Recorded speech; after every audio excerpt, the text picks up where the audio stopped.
বেগুন ভাজি, মিষ্টি কুমড়া ভাজি করেছি, আর ওই যে নিরামিষ তরকারি বড়ি দিয়ে করেছি, আর হচ্ছে এই যে ছোলার ডাউল করেছি মূলা দিয়ে। এই যে রাত্রে খাওয়ার জন্য, রুটি দিয়ে খাওয়ার জন্য করব পাতাকপির ঘন্ট। ও আর একটাও আছে, আলু ভাতেও করেছি। এইসব দিয়ে দুপুরবেলা খাওয়া হবে, সকালেও খাওয়া হবে।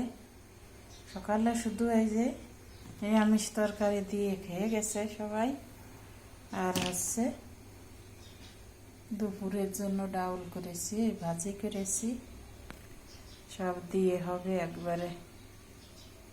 রাত্রের জন্য তো করবই, রুটি করব আর হচ্ছে কপির ঘন্ট করব।